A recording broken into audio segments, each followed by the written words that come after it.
The Projection Booth podcast is sponsored by Scarecrow Video. Try out Scarecrow's rent-by-mail service. Choose from over 150,000 films and get Blu-rays, 4Ks, and DVDs delivered directly to your door. Visit scarecrow.com today.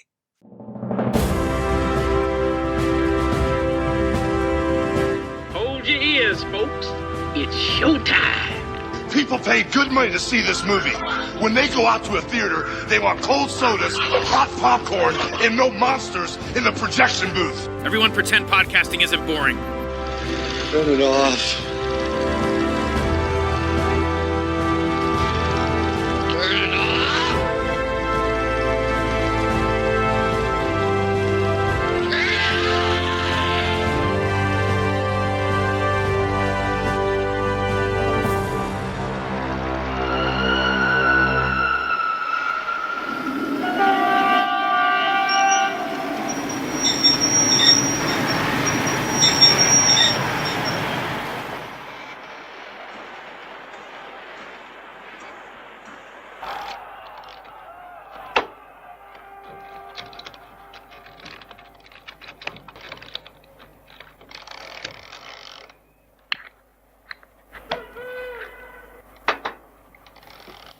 Hei, voi!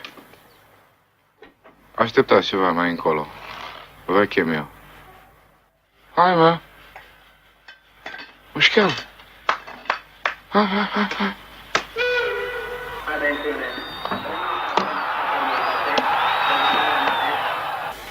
Ripule!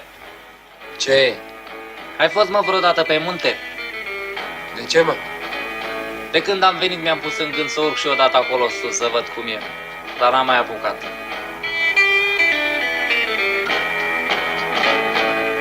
Băi, care-i sarcina noastră aici? Cazul nostru. Cum a fost toată chestia cu băutura, trebuie să-l arătăm. Să fie exact cum a fost. Numai că fii atent, auzi? Mie să nu mimiți, adică să te faci. Îmi spargi săfonul cu tot sufletul. Dar nici să nu urle ca nebun aici. Dar nici prea molati să nu fiți. Mie să-mi faci exact ca în viață. N-ai făcut ca în viață, mi-ai stricat pelicula. Să faci așa cum spunem noi.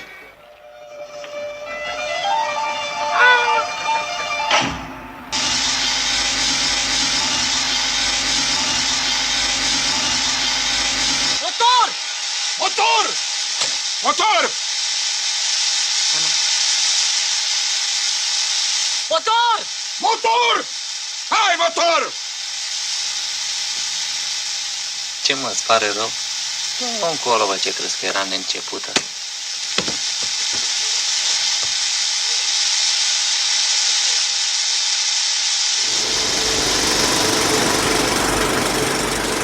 Welcome to the Projection Booth. I'm your host, Mike White. Joining me once again is Mr. Spencer Parsons. Hello.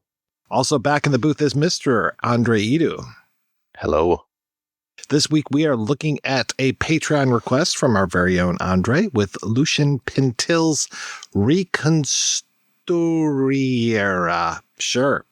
Which is also known in English as Reenactment or Reconstruction. I think Reconstruction is the title I'm going to go for with this episode.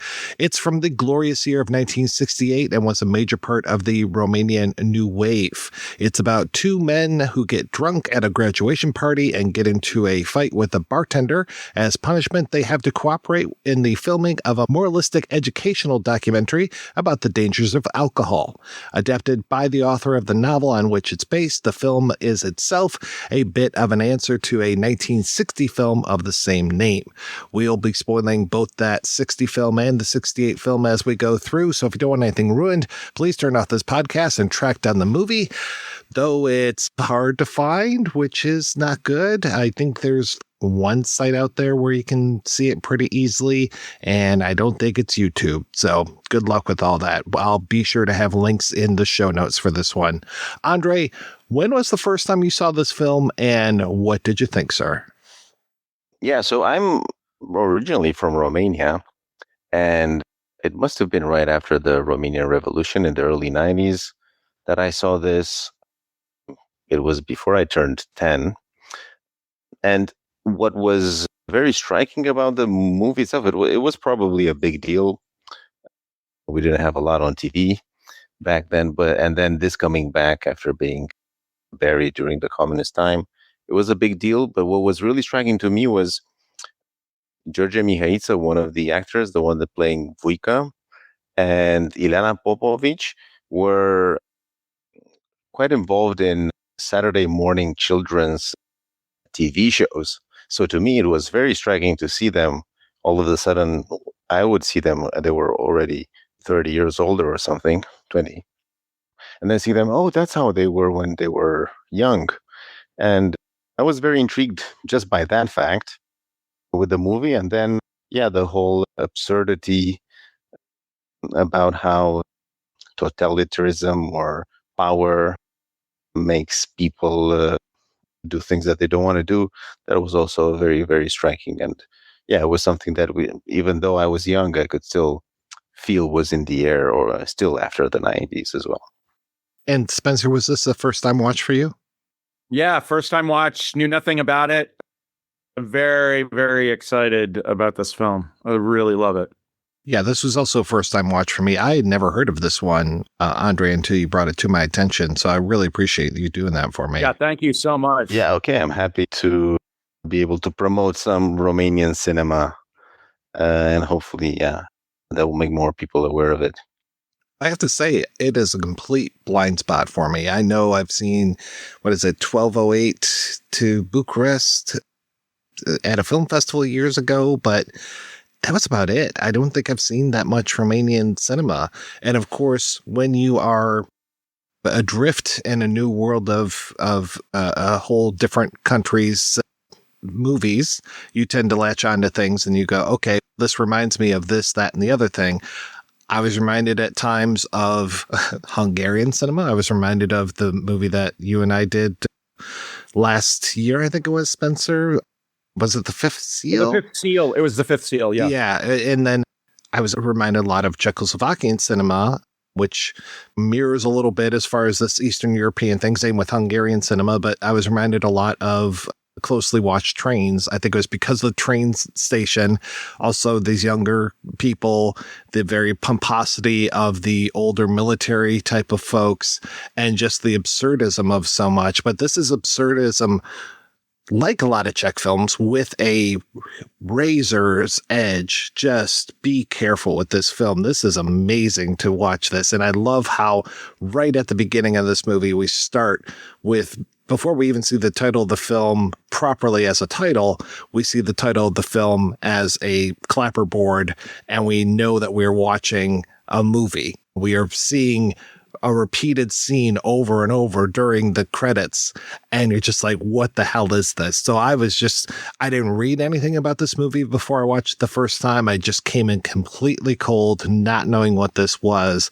and I was really delighted by this.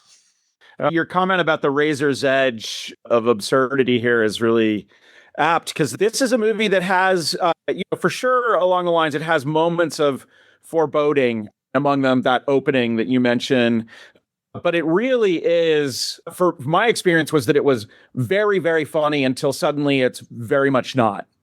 Even the performance of the actor as he's staggering away from the crowd and then he falls down, even in his performance, there's a kind of comical, punch-drunk quality until he falls and you realize, oh shit, he's really injured and there's nobody is going to help him. And then everything from there being really, really stark. So that could sound like a bad turn in tone, but everything about how it's funny is then a perfect kind of preparation for this moment of not being funny anymore. And the stakes obviously now are deadly. So I saw it as a kid, and it was that impression back then. And since then, I think I've seen it a couple of times, but maybe not beginning to end, because I have some missed memories or misremembering some things. And the thing that was very striking now is the role of the school director, who's an alcoholic himself, while the whole thing is an educational film about the bad effects of alcohol.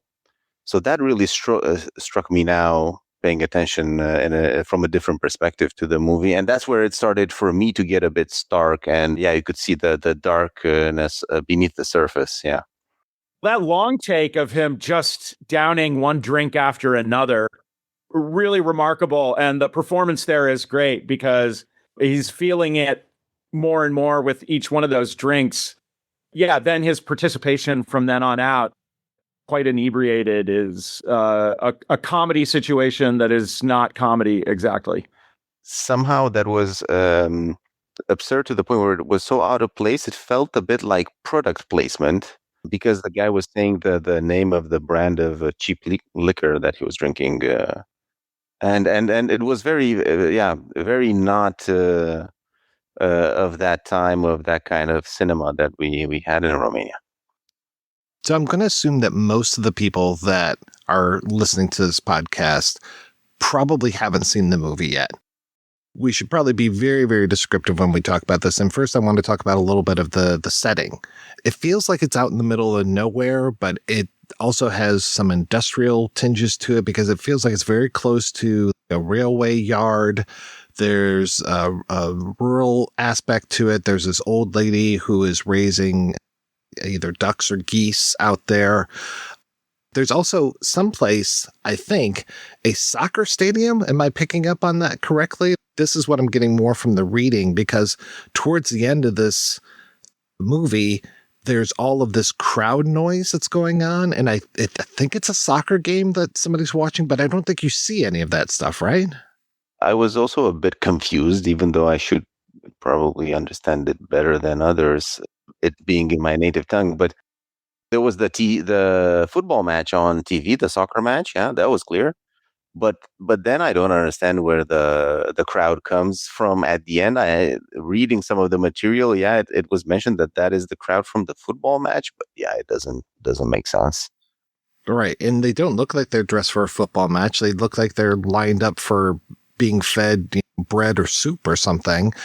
All these very dour middle-aged to older men, no women whatsoever. I think we get like maybe 2 women in this whole movie altogether. There's Aura, the girl that we see hanging around. She's almost like this sprightly figure that is just in the background sometimes. The camera is just there to ogle her, and the men are there to ogle her quite a bit. And then there's the old woman who's raising these geese or ducks. And again, what I was reminded of with Closely Watched Trains is when she's there like petting that goose, the long neck, and it so reminded me of there's a very similar scene in Closely Watched Trains, which just always seems very, very phallic to me, the way that the woman is stroking this goose's neck, at least in that movie.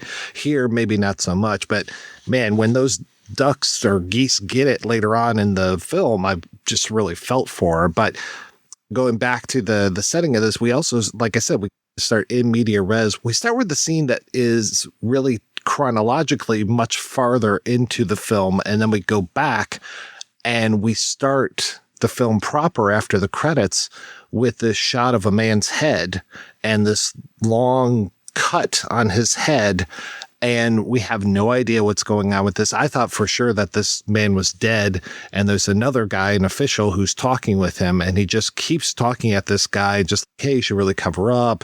The sun's really bad out here. You're just like laying out in the sun. You really need to protect yourself. And it just goes on and on and on. And then finally you realize, no, he's not dead. And then it's interesting because I don't think they really ever hand it to us. So like what I read as far as the description of this, as far as these 2 guys who get into a drunken brawl at a high school thing, and then they cut this bartender's head with the glass or whatever. I don't think we ever see that. And there's very little definition of that whole incident. It's very odd because we have to piece this together as we go along, and their punishment for doing this is, like I said, reenacting this crime on film, and that sets up this whole thing for this movie. And it's so interesting to read more about this as far as this being a reaction to that 1960 movie, also called Reconstruction, where it was, I think, 6 former, I think they were secret police or something, that performed a robbery, and they were forced to reenact that robbery on film as punishment and also as a moralistic thing. And they were told, like, if you do this, you're all set. You'll go free at the end. And then apparently they were murdered after. Sorry to laugh, but it was just like one of those horrible things. I think that's where I got like the whole Fifth Seal type of thing from this, where I was just like, this is so fucking dark. And like that, this movie is basically almost like a comic reinterpretation of this horrible thing that happened and this horrible punishment that happened for these guys. I was aware of the earlier movie. Yeah, somehow the connection is not there in Romanian culture directly. So when we talk about Reconstituirea is the Romanian way of saying it. Thank you. You say it much better than I do. The thing is, this movie outshines any other film from that era, to the point that I think maybe it's even a reaction to the 1960s movie being such a propaganda movie that they don't even want to compare it to Pintilie's movie. So it was an interesting thing to see, because I was aware of both, but I never really made the connection myself until preparing for this podcast. Yeah. It's such a communist thing to do from this time. And by communist, I'm not talking about the economic system. I'm talking more of like those governments that were in charge. And the government of Romania was apparently not very well liked and becomes very bad after this film. We'll talk about some of the censorship that happens. It seems like this, for lack of a better term, Romanian Spring was very short-lived when it came to filmmaking, and not nearly as robust as some of the other new waves of different countries, just because they were put down pretty quickly and suddenly and harshly. But this whole idea of, oh, comrade, we're going to have you reenact this crime for a film in order to moralize about it. It's just such a weird flex to do, but also just, it just fits in so well with this. We are, for lack of a better term, this big brother mentality of, we know what's best for you, and we will teach you, little children, not to do these bad things. And we will use this power of cinema in order to propagandize and tell you what you're doing wrong. It's not good to steal. It's not good to drink. And we'll provide a good lesson to everyone by making these little movies about them. And it's over such a common, and I wouldn't want to say minor situation. People get really hurt, but a bar fight is not precisely the thing that you can prevent through an educational film. Human nature is going to deliver bar fights on the regular, regardless, because these really come out of fundamentally irrational and momentary kinds of moods. Yeah, obviously drink contributes. It's such an absurd choice of a crime to make an educational film out of, especially to reenact it in the way that they do. One of the elements of critique here is that in shooting the violence, the reconstruction of the violence in a way is fun. Again, fun until it's not, as in the case where he takes a number of tumbles down the hill and he pops up with his hands to show he's okay, and he just did it like a gymnast. And then, of course, we arrive at a really gnarly beat, which is a repeat of the opening of the movie, where we're seeing the clapboard for this particular movie, not just the movie within the movie. But at any rate, there's a sort of interesting central problem in that if you could educate about anything in this event, it would be just don't drink. It would be a pretty straightforward, here's why drinking is bad.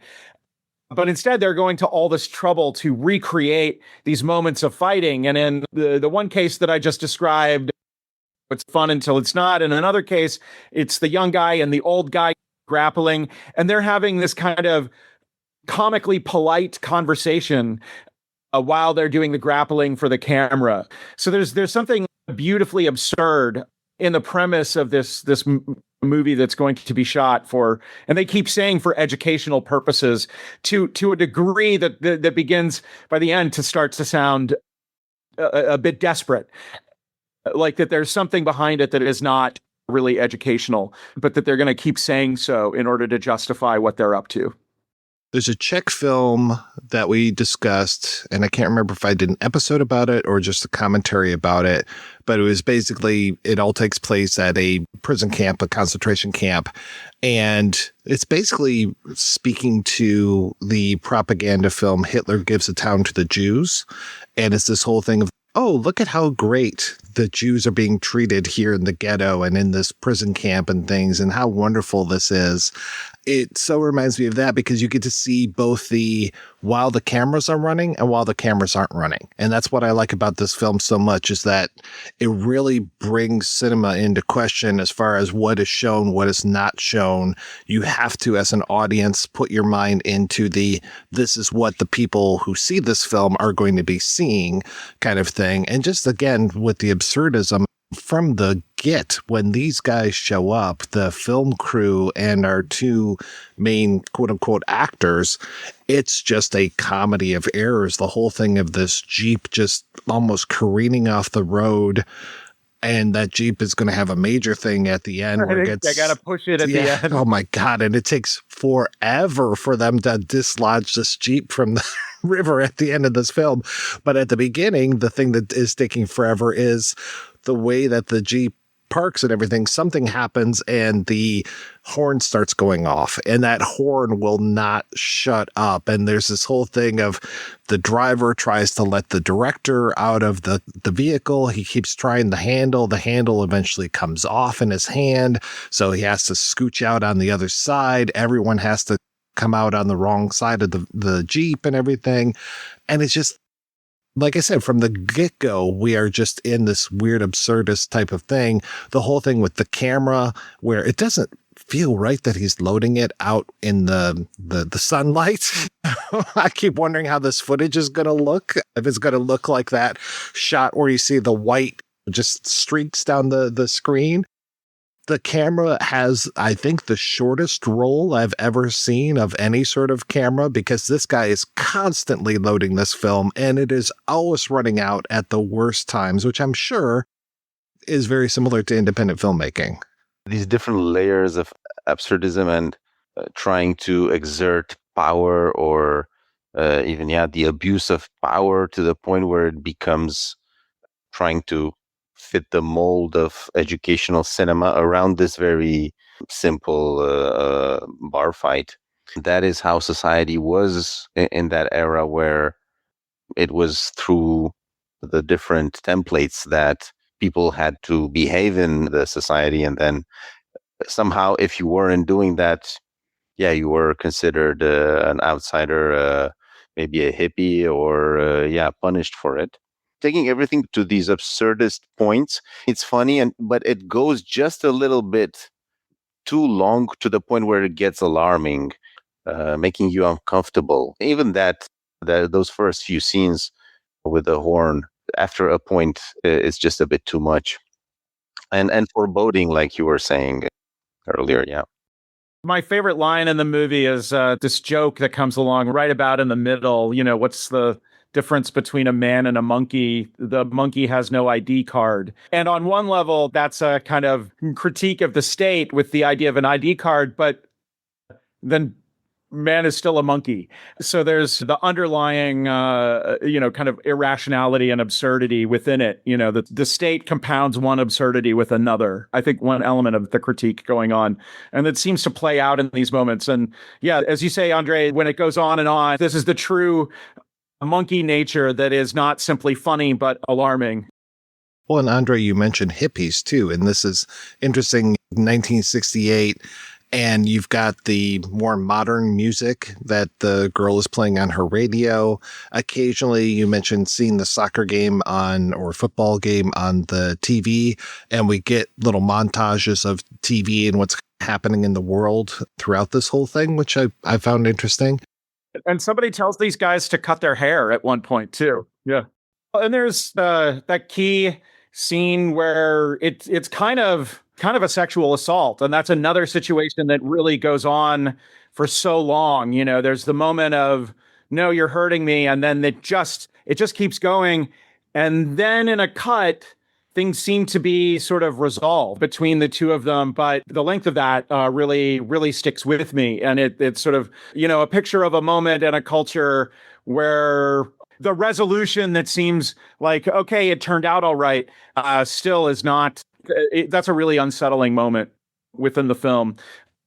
And just sort of, the movie does ogle her quite a bit throughout. And there's the reflexiveness that's set up in the kind of opening and, the clapboard and everything. There's another element of, less overt kind of reflexiveness of we're ogling this girl in her swimsuit throughout. And then we get this really uncomfortable, pretty nasty moment of sexual assault. And a thing, even after that resolution, she's covered in grass in a way that in black and white looks like she's got cuts on her body. And that continues throughout that next scene, even as things are resolved and she's nice to him.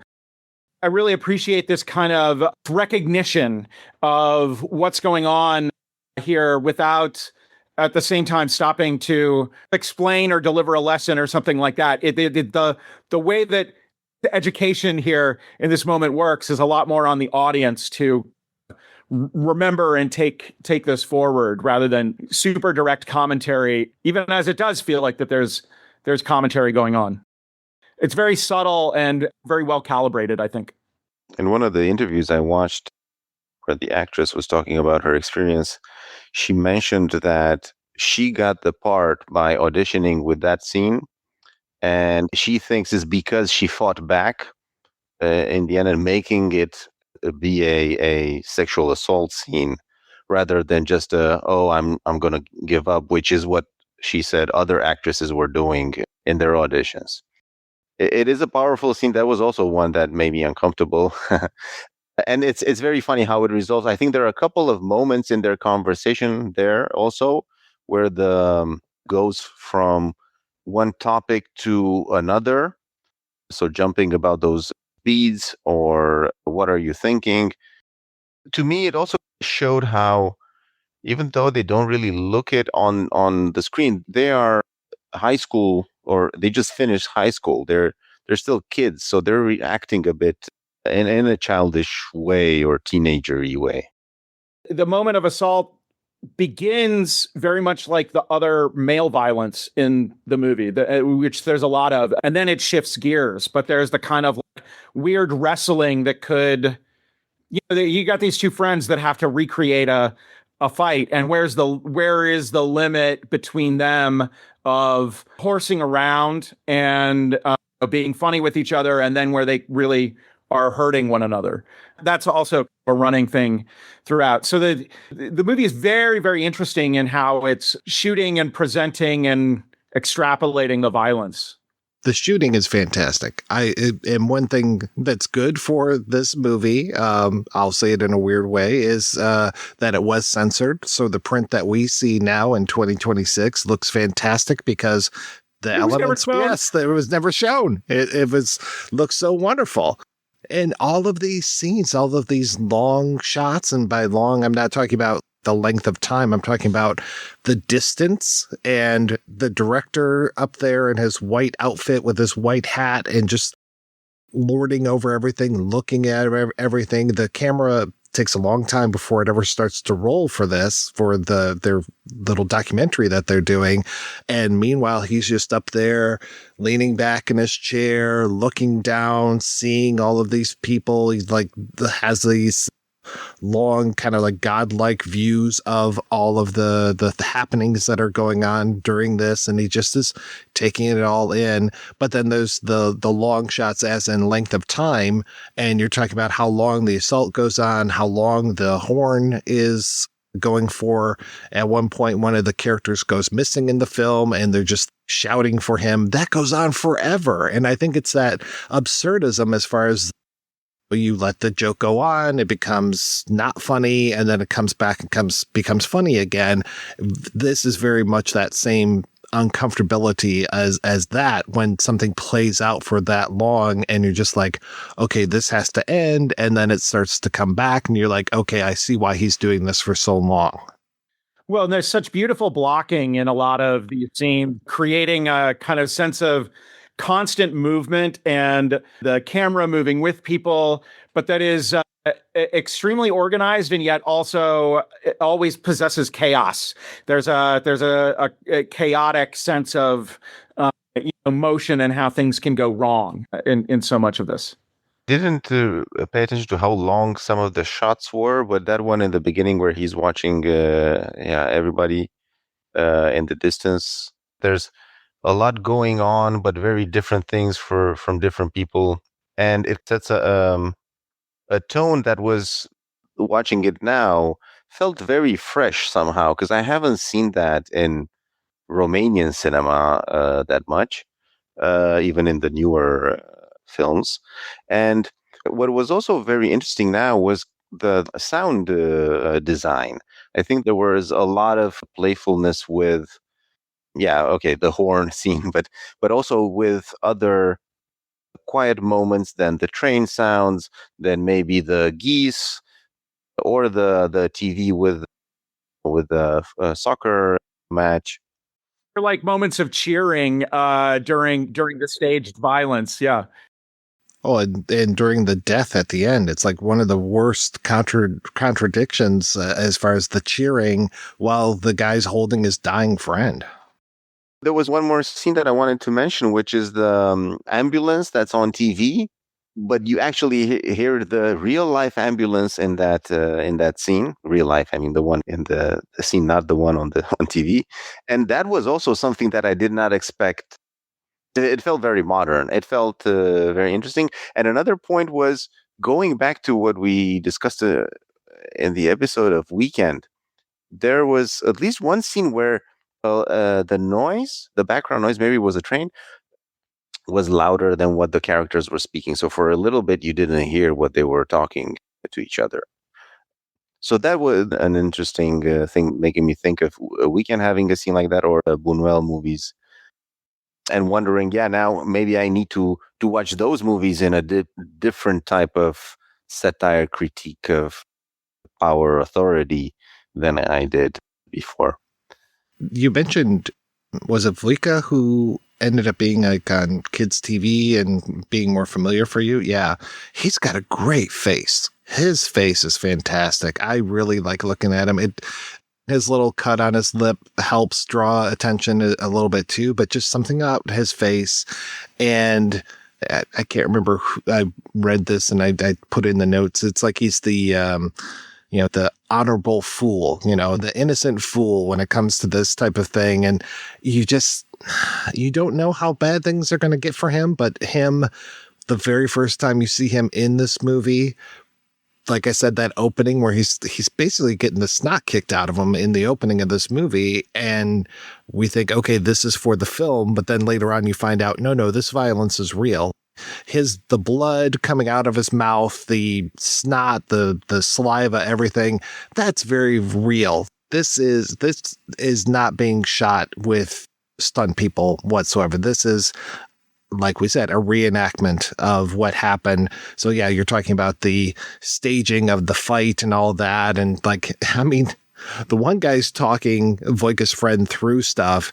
And I'm like, if you were to hit him and punch him and kick him like you're showing, this guy's going to die like any second now. But yeah, this whole thing, like that stage of him falling down the hill. And I'm just like, is this really what happened? Like we don't know what the real, quote unquote, real, because this is a movie based on a book. We don't know what the real incident is, but did they really have this knockdown, drag out fight and have this guy fall down a freaking hill? Like, this is wild. And again, I think it's so smart that we don't see the original incident, that we're just being told or not told about these things and then having it reenact. And these guys, they just seem to be so lackadaisical when it comes to shooting this documentary.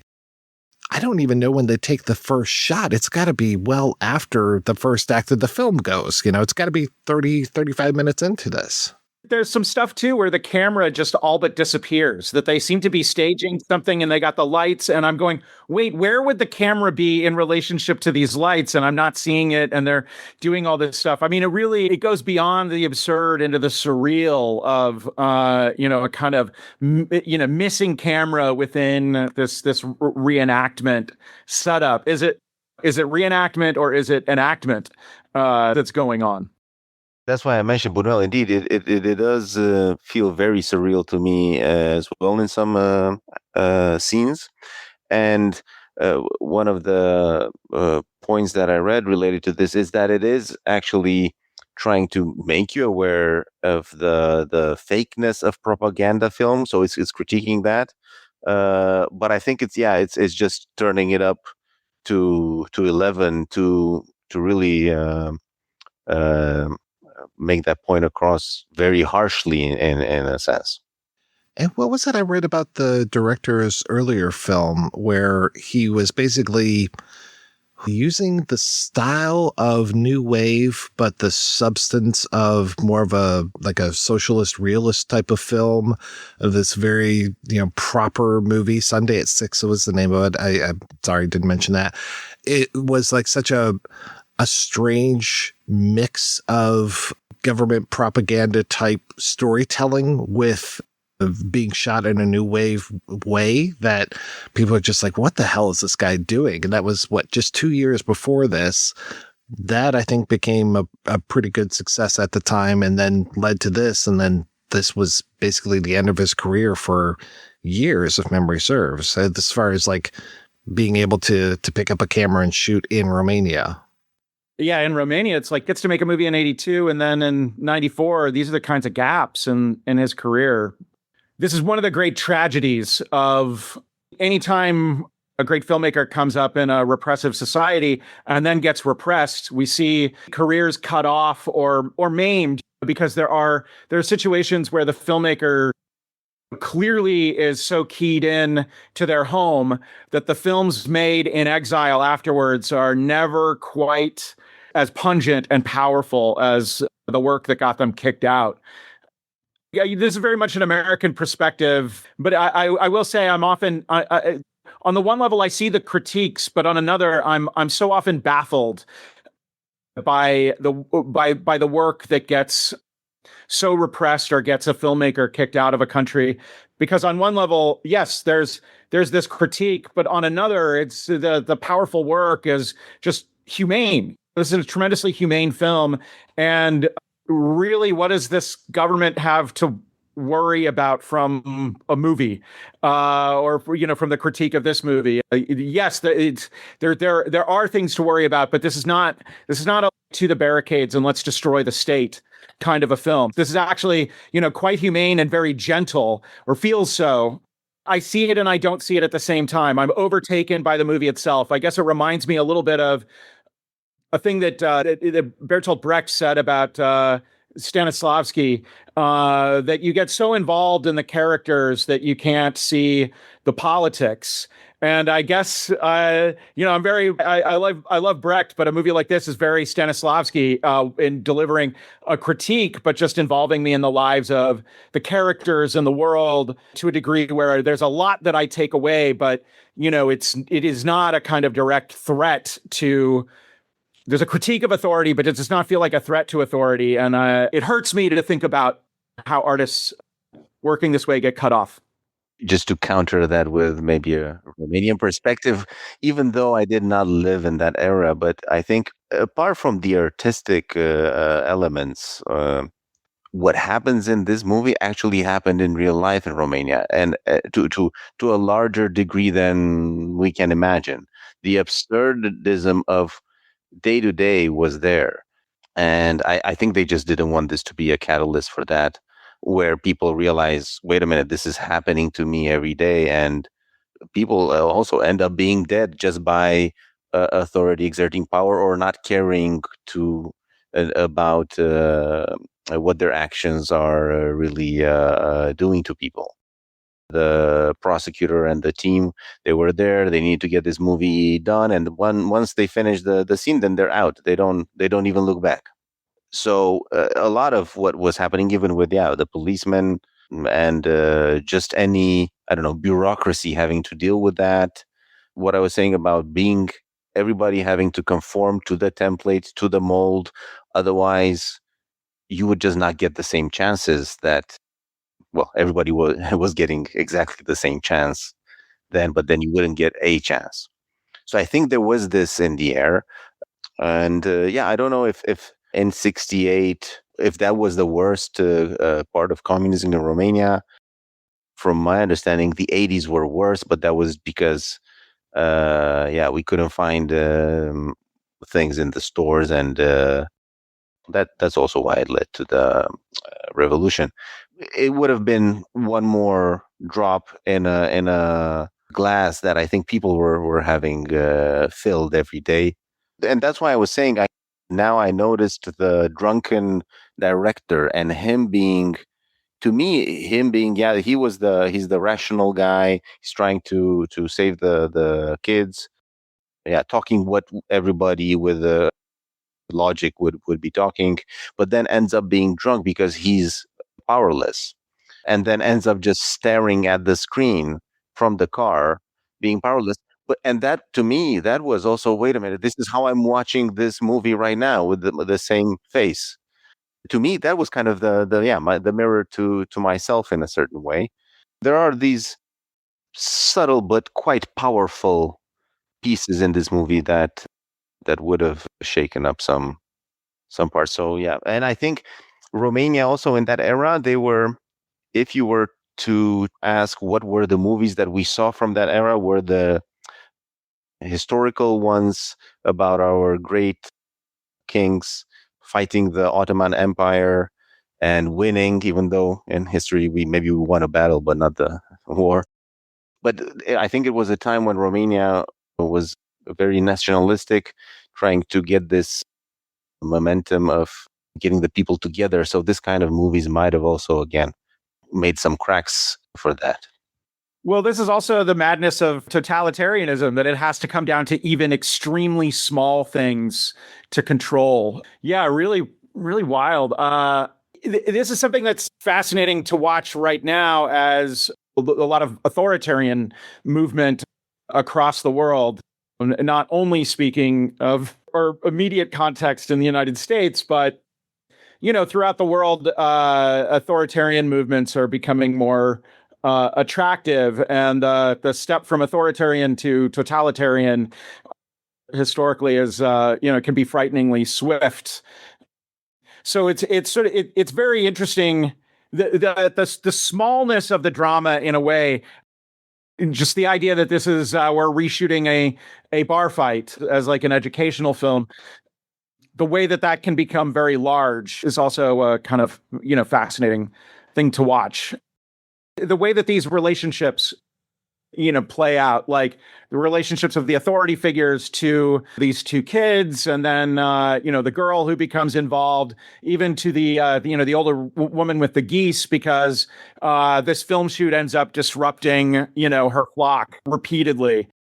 The web of just everyday kinds of connections, is very direct. There's a lot of the absurd, but there's enough of this realistic interconnection and small drama between people to then allow for some of the more surrealistic kinds of moments. Andre, you mentioned our weekend episode earlier, and we touched a lot in there as far as the commercialism and those moments where people were being shot in front of different logos and signs and things for different products. And in this one, I'm going to ask for your help, because there's a moment where it's a scene where it's Vuica's friend and the bar owner, and they're going back and forth and fake wrestling as they're trying to set up this shot. And meanwhile, you brought up the director in the car and how he's looking at things, and I brought up the film director and how he's looking at things. What good is a movie without an audience, right? And here in this scene, the girl is in the back and she's on these, I think they're advertisements. Do you know what I'm talking about? There's 3 big signs. I think it says Supraco or Supco on them, and it looks like fruit or something. Do you know what those things are in the background? It's an iconic scene of her on that billboard, but I don't remember what's on the actual billboard, maybe because I was looking at her. But it is a billboard. It is trying to sell something. Yes, but okay. yeah, I know the scene that you're talking about. It's such an unusual addition to the mise en scène to have those billboards in the back and her just hanging out on them. And you see like the shadow of her leg just kind of, moving as she's watching. And again, this whole idea of everything is being observed. And this whole idea too of, you would think, oh, this poor guy who got this big gash on his head from these two quote unquote hooligans. And then you see just what a shitbird he is, the way that he is talking with the girl and how he's constantly touching her and has his hand on her bare shoulder because she's bikini clad throughout pretty much this entire movie, unless she's topless and swimming, but just him just kind of groping at her. And it's, this guy probably deserved everything he got. Going back to your comment about the audience here, there's a repeating image that is just remarkable in this film of the prosecutor with the wet towel over his face. It creates that bizarre shape and also renders him blind, and he's deliberately checked out of a lot of this action, just sitting way off to the side. When people yell to him, he can't understand, and he's got this towel over his face, which is just a remarkable repeated image here, and also comes up into even some kind of more, I don't want to say casual moments, but moments of just capturing landscape. It'll drop one of the shots of him sitting with the towel over his face into the middle of, here's some geese and here's a little bit of the forest and there's a train going by and there's the prosecutor just sitting and enjoying his day and checked out from this shoot that he's allegedly overseeing. I love the moment in here where they are shooting that fight finally, because it takes a long time to set up these shots. I'm sure it's very much like independent filmmaking, but a long time for them before they finally roll the camera. And while they're doing that, these three just bystanders show up and they manage to get in the way of the shot and blow the shot. And then they go, oh, these people, one of the guys has blueberries. We're going to eat these blueberries, it looks like. And so they just, all of these people have a handful of blueberries, the cameraman, the director, the producer, all of these folks, except for our two main people. And then finally they're like, oh yeah, you can partake in this stuff, even though you're punished.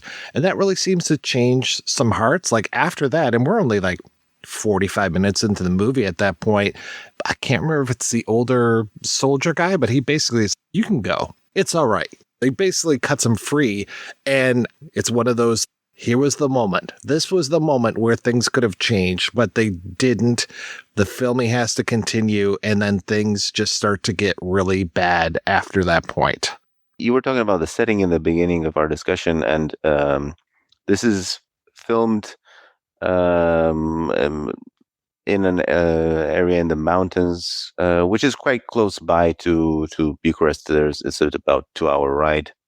And yeah, I don't know if I ever vacationed in this specific area itself, but it feels very familiar.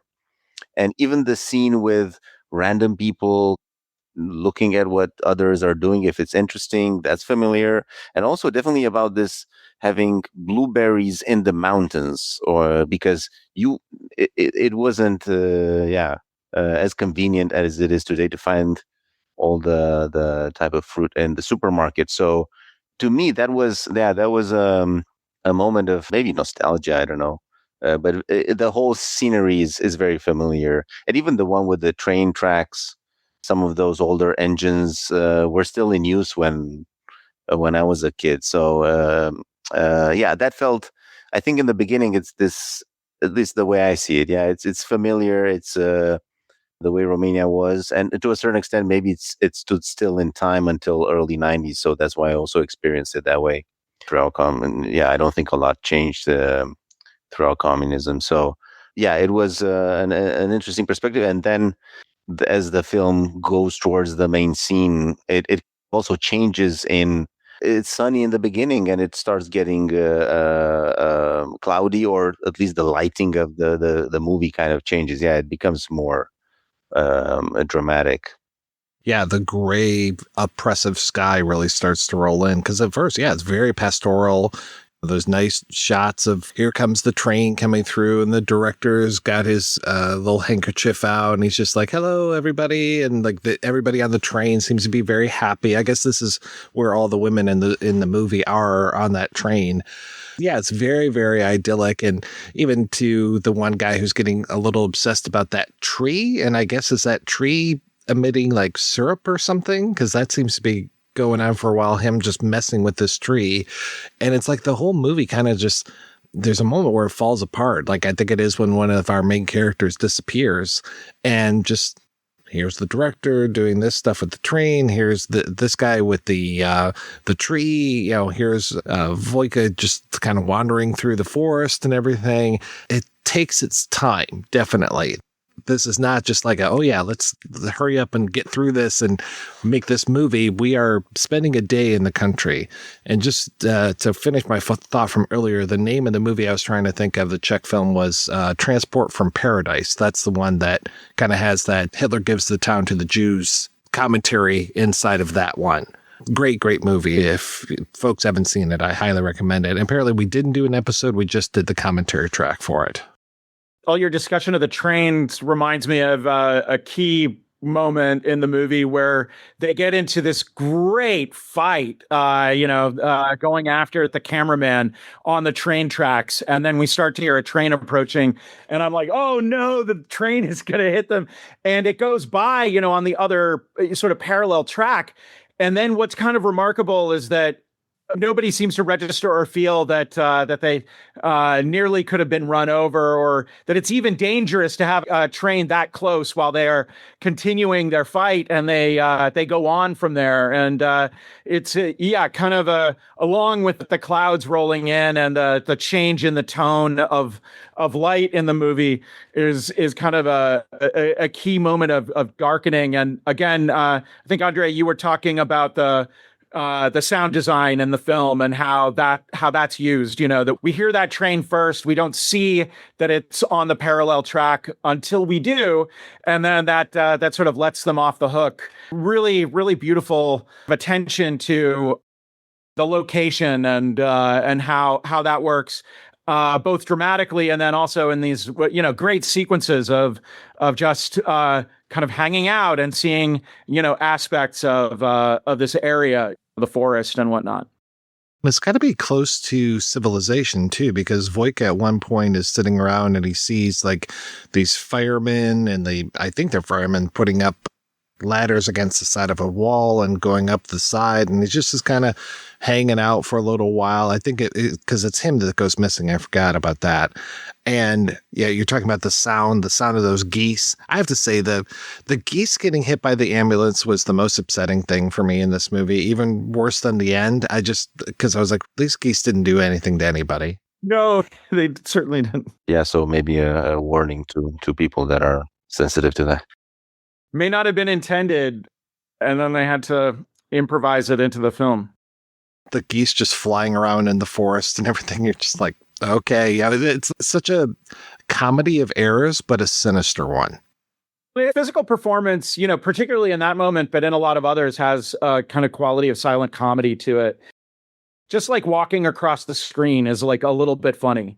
And when they have that conversation about him, the friend and the girl have the conversation about him later and says, oh, everybody says he's crazy.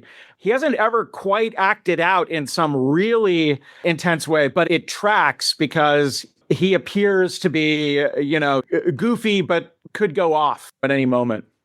I don't know why, but sometimes things just end up on my to watch list that I don't remember when I put them on there. But apparently he was in a movie called Rock and Roll Wolf from 1976. And there's some images from it on his IMDb page.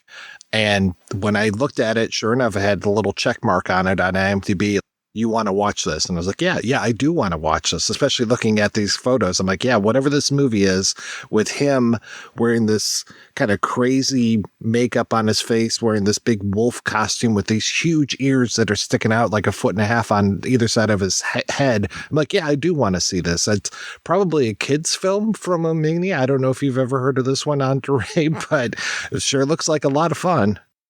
I don't remember it. Yeah, I'm looking at the pictures right now. I don't remember it. He almost looks like one of the kangaroos from Tank Girl. Yeah, I'm looking at this and I definitely have to see this movie. Yeah, I know. I got to track it down now. Wow. Let's plan an episode. Put that on the books for next year. I think he's playing a donkey, is what, not a wolf, but he's got, because his character's name is Donkey. So maybe I was looking at donkey skin references. I don't know what it was, but at some point I ran across that movie and said, "Oh, I want to see this." So now I want to see it even more now knowing this actor.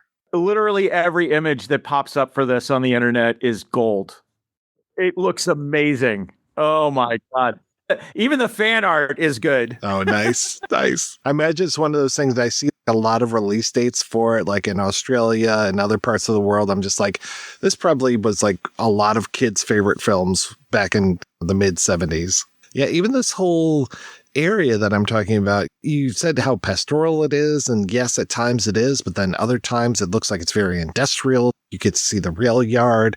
It's a fascinating place that they set this in, and especially as the movie goes on, where you get the scene on the hill, and you're just like, well, what the hell? Where is this part at? And just how muddy it is, and then especially near the end of the film, when it just becomes this muddy wasteland that they're in, and you're talking about the gray skies. At that point, everything just looks so gray in this movie, and you've got your characters, especially your main character, who just is now covered with blood and mud, and in the black and white, it was tough for me to even tell which was which, and then you could see blood seeping out of his ear towards the end of it, and you're just like, oh my God, this guy is fucking wrecked, man. Like when he has that accident and what was it? The photo, the bulb in the camera explodes, the lighting rig explodes, and they screw up the timing of this punch,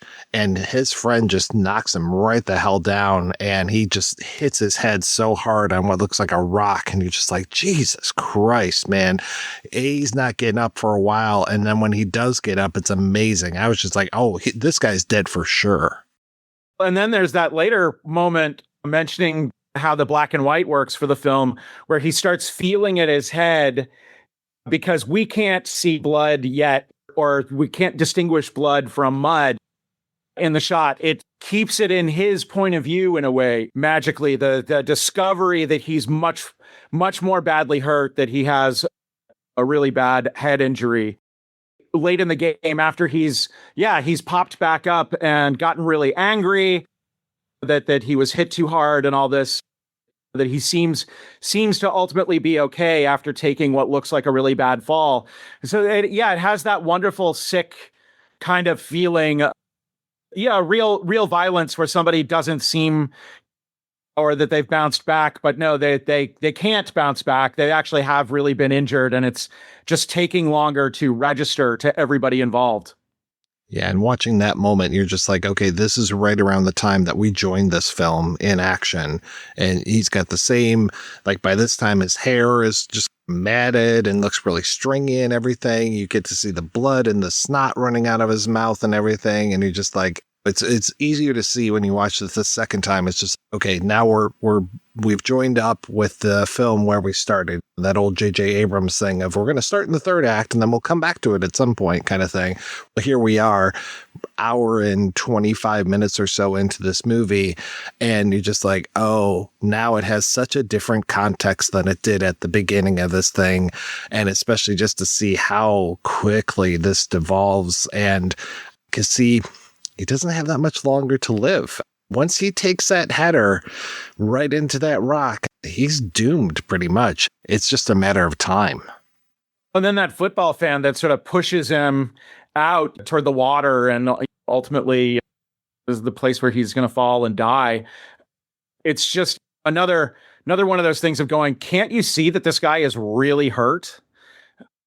And again, in the way that plays, it's got a kind of absurdity where it's all, I did still take it as funny, even though I know that we're in a bad place. That, oh, on top of it all, here's another insult. The farther he walks, the less funny it gets until he falls. He's drunk. I think that's why they were acting this way. Yeah. They're calling him drunk. Yeah. the irony of it. At the end of the movie, they're calling him a drunk. They're making fun of him for being a drunk. And instead, he's actually just a few minutes from dying. It's so awful. And then when his friend has that altercation with that old man and pushes him down, and then the guy's son starts coming after him, it's just like, oh my God, you don't understand anything that's going on, but you have to stick your nose in this business. And now you have to defend your father and all this. And oh man. And that was nice too, because there's some like whisper, actually not a whisper, because he's like kind of yells, this football hooligan like yells at one point. He almost yells right into his old man's ear. And I'm just like, oh God, that looks painful to see that. But yeah, it's like everything seems to be wrapping up in this movie.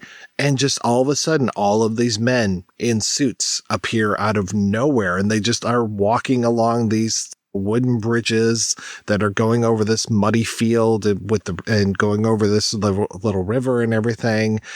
And again, it's like there's another moment, and it's about an hour and a half into the movie where the film crew is saying their goodbyes, and that's when that Jeep gets stuck again. And when you see that our director, who's just been wearing white the entire time, and now he's got mud on his legs, and you're just like, oh, what a horrible thing for this guy. Like, he's so into his looks and everything. And just again, that absurdist scene of all of those guys chanting and trying to push that Jeep out. And meanwhile, the director's just sitting there with his hand on his chin, just looking out at everything going on, back to that observer mode.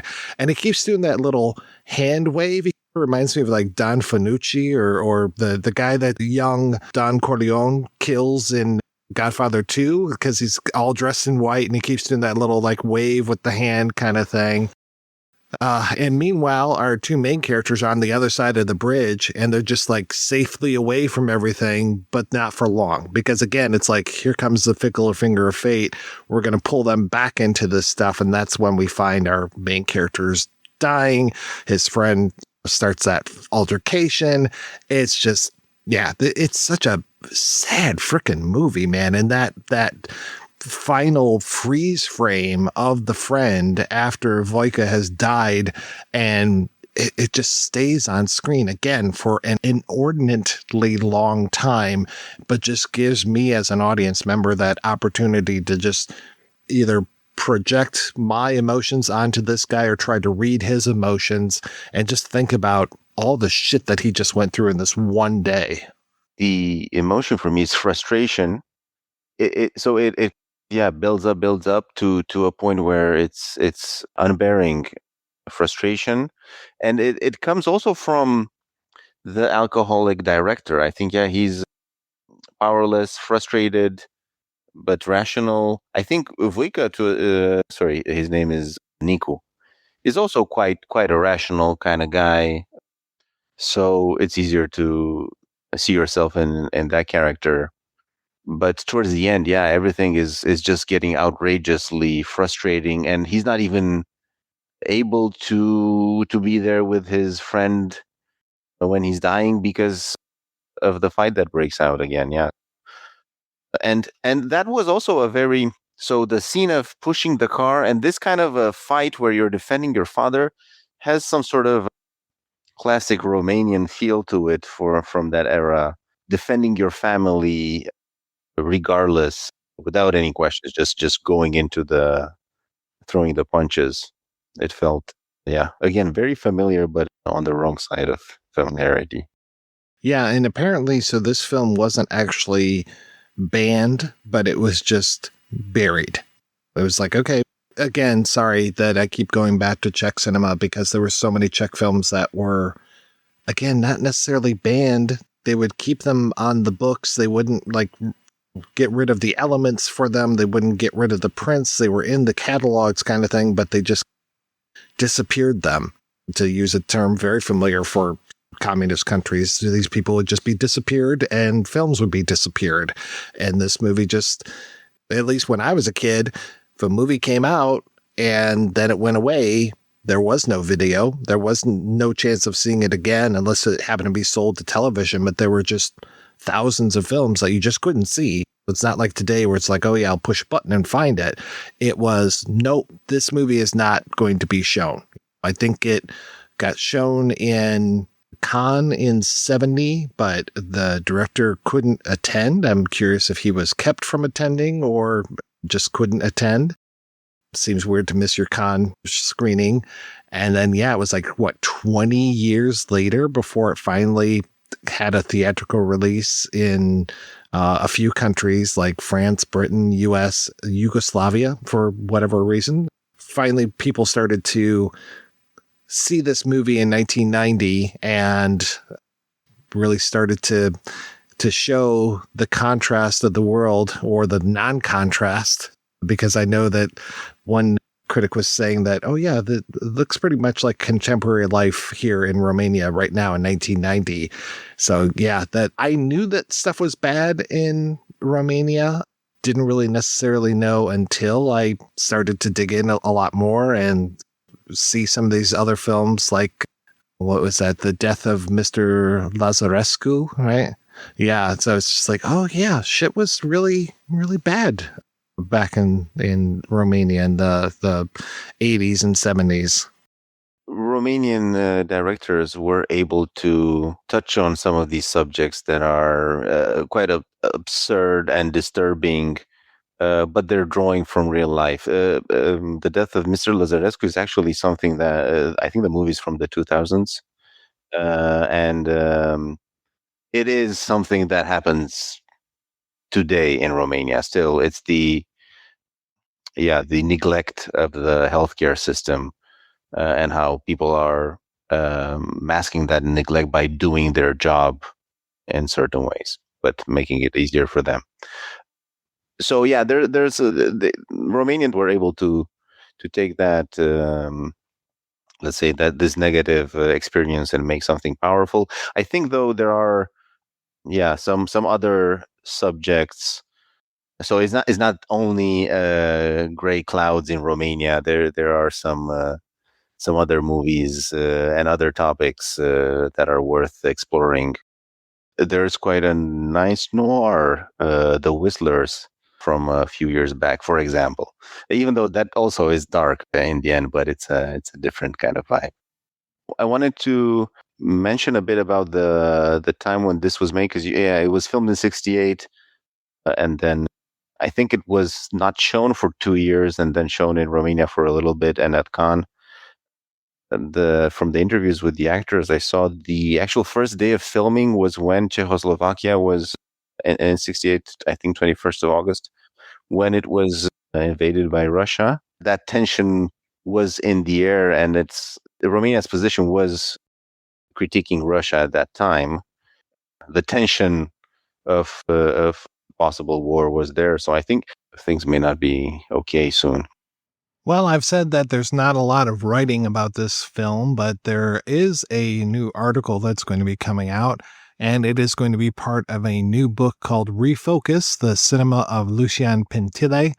That volume will be edited by Laura Sava and Andre Gorzo, and the article itself will be by Radu Totrovic, and we will hear from him right after these brief messages. Looking for something superior to streaming? A place with more than 5 times the selection available on all of the streaming services combined? Check out Scarecrow Video's Rent by Mail service. Select from an unparalleled collection of over 150,000 films to get Blu-rays, 4Ks, and DVDs delivered directly to your door. Get in on it now at scarecrow.com and rediscover the wonders of physical media. Before we start, I want to know a little bit about you. Can you tell me a little bit of your background and how you got into writing about film? I'm a film critic. I started as a film critic, and then I started to write about the history of Romanian cinema. I guess we'll go to that.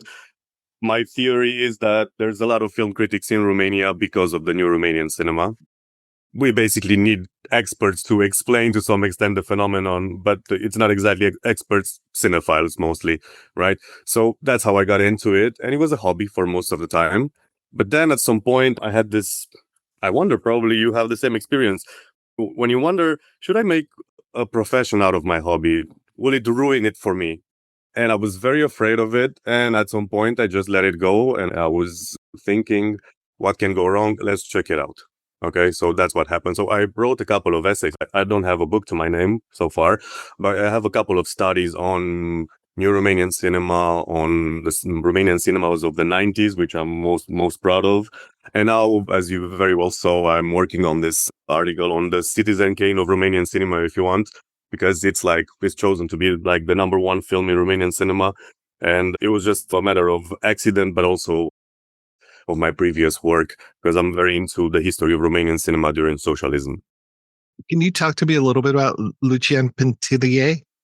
He's sort of a larger-than-life character. He's known as a theater director first and as a film director only towards the mid-60s. Let me tell you at first how I got to him, because I was in my 20s when I was reading. I saw a couple of his movies, and then I was reading his autobiography, which is called Bric-a-Brac.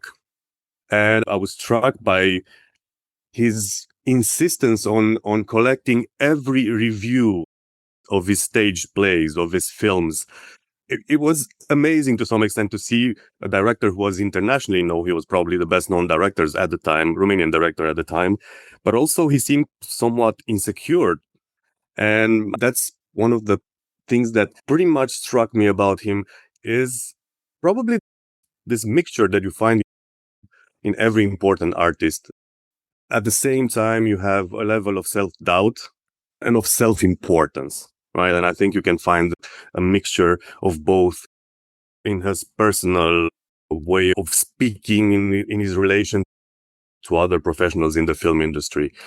He's one of the most important film directors, not only for his films, for his contribution to what is called as the Romanian New Wave, because he supported this director, Cristi Puiu, most importantly, when he was at the beginning of his film career. To be honest, there's two or three ways of assessing his importance in this regard. I think he's one of the first, what we would call modernist directors in Romanian cinema. Now, that is something peculiar to Romanian cinema, because in the 60s, all throughout until the late 80s, we are under a socialist regime. And modernism, it's not the most welcomed term, right? It's highly associated with Western culture, with Western capitalism. So nobody calls themselves, at least at first, a modernist in the early 60s. At some point, a lot of theater directors, film directors, but I think this is a phenomenon you see all across the arts, start to adopt a sort of compromise aesthetics. Right? So in name they call it at times socialist humanism, but there's a researcher in Sibiu, Andrei Terian, who calls it socialist modernism. What does this socialist modernism mean? Of course, there's socialist content. It's films about the working class. There are films about everyday life under a socialist regime. And there's historical films about the history of socialist Romania. But on the other hand, you have all these devices, all these themes that they import from what back then it's called Western modernism, like French Nouvelle Vague, or all the modernist films that are being released in Italy after neorealism. So the context, I think it's important, because in order for that to happen, you need to have a relaxed ideological climate. And that happens somewhere in the mid-60s. It's Gheorghe Gheorghiu-Dej's final years, and then the installment of the new party secretary, which is Nicolae Ceausescu, right? And for a couple of years, from the mid-60s to the late 60s, you have this more relaxed ideological climate in which you can see movies from the West, you can discuss them openly. That would have been impossible in the 50s. And at the same time, you tend to see directors eventually trying some of these formulas, which are, a narration which is not chronological. I think for me, like one of the most telling signs you watch a Romanian modernist film, it's the way its sound is designed. You hear a reverb in most of the film. It's not the case in the reenactment, but most of the modernist films have this sort of reverb sound, which is supposed to install in you sort of a mood, right? You're watching the film, and at the same, you sort of watch it with a certain distance, right? So basically, he's like Tarantino. His first film makes him famous. The second film it's so highly anticipated. I guess this is it. I'm just going to say it like that. Pintilie is a director who he has this extraordinary career in terms of having his first feature film, like Sunday at 6, pretty much appreciated by almost everyone in the cultural press at the time. He's very known at the time as a theater director, but he tries his hand at cinema and he succeeds. And it's one of the first films in which you can see Western influences that everybody realizes that at the moment, right? And then there's this high anticipation. What is Lucian Pintilie going to do for his second film? And then that's when the moment when he stumbles upon the screenplay for the short story at first, and then the screenplay for what would become the reenactment. Can you talk a little bit more about this period of, what was it, 65 to 68, this kind of new wave, Romanian new wave, or would you prefer to call it the modernist wave? I was thinking about this while I was writing my paper on the reenactment. I would call it the new wave that never happened, because there's a lot of films which are modernist and which share modernist aesthetics, but 2 or 3 of them are banned. And one of them, one of my favorites, is The Last Night of Childhood by a director called Stiopul, is a film which looks like a Nouvelle Vague film to some extent, is influenced by the French Nouvelle Vague. But the cultural officials pretty much make him edit and reshoot and add, and at some point, the original intentions of the film are lost. So it's still a modernist film and he still has a lot of impressive sequences, but it's no longer the film that Stiopul intended. On the other hand, Sunday at 6, Pintilie's first film, is received as an achievement in terms of modernist cinema. So what happens is that the 50s are not a good period for Romanian cinema. There are a couple of remarkable films. Most of them are made by a director called Liviu Ciulei, which is Pintilie's mentor. But at the time, directors are struggling to make films which are realistic. As you probably know, there's this aesthetic doctrine which is called socialist realism. You're supposed to make films a certain way. And the tricky part is that there are no definitive rules. You find out that your film is not following the rules when it's being discussed, usually by the cultural officials, and you're being reprimanded. And this is how it works in the 50s. And very few films are being made. And in this regard, the 60s, it's a much more optimistic period. And you can see that in the films itself at some point. Everything that's being made, a lot of films that are being made after 1965 have this sort of optimism and I guess a bit of despair in there, a bit of absurdity. So there's a very intriguing combination there, which pretty much reflects everything that's happening at the same time, everything that's happening in Romanian society. One of the questions that I've been thinking a lot about while writing my text is, how can these films even be made in a socialist regime? And there's a lot of theories about that, because there are films that to some extent refer to alienation, refer to social conformity. These are not themes you would usually associate with socialist cinema. And I think probably one factor that could explain all that is the fact that you have this sort of like decentralization and reorganization of the film industry. So what cultural officials are proposing at the time is the formation of creative units. What does that mean? Is that you need to group by creative affinities certain directors and make them work on their particular type of cinema they like, be it popular cinema, heritage cinema, literary adaptation. And one of these groups, which is managed by one of the most important directors in Romanian cinema, which is Victor Iliu, pretty much attracts the modernists, the directors that need and try to find this sort of modernist solution for their films. Mircea Stocan is probably one of the best known examples. Lucian Pintilie is one of them. And there's Savel Stiopul, which I already mentioned. Their films, to some extent, look like versions of what happens in Western modern cinema. There you can see all over the place influences from the likes of Alain Resnais, from somebody like Antonioni, right? So all these sorts of directors which You see the influences, but somehow adapted to the Romanian context, to Romanian themes, right? Can you tell me a little bit more about Sunday at 6 and the impact it made? It was such an unexpected film to be made at that time. First of all, this was a theater director, and this was his first feature film. I don't know how many people expected to be this sort of film. And it's important to note that it's a film about the underground resistance of the Communist Party during the 40s. It's a mixture of fiction and facts. There's these films made during that time, which are about the struggles of the Communist Party. They're pretty much thrillers with communists during the 30s or the 40s. And they're very formulaic until Pintilie makes his Sunday at 6. You have these films which are formulaic in pretty much they're a mixture of propaganda and some interesting scenes in terms of dialogue or direction.